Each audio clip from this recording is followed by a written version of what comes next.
J'essaye de profiter de la présidence belge du Conseil de l'Union européenne pour enregistrer des progrès en la matière. Et j'étais vraiment frappé en lisant votre revue des convergences quand vous dites qu'il faut refédéraliser les compétences, quand vous interviewez M. Contino qui dit qu'il faut aussi travailler sur la demande, pas seulement décarboner techniquement, mais éviter certains transports inutiles, chercher les complémentarités.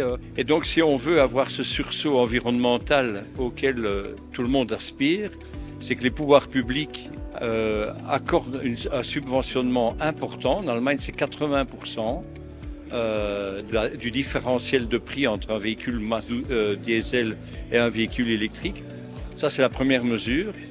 La deuxième mesure, c'est de développer un réseau de bornes de recharge rapides. Moi, je suis plutôt d'avis de dire qu'il faut bien développer les infrastructures pour pouvoir y arriver d'une meilleure façon.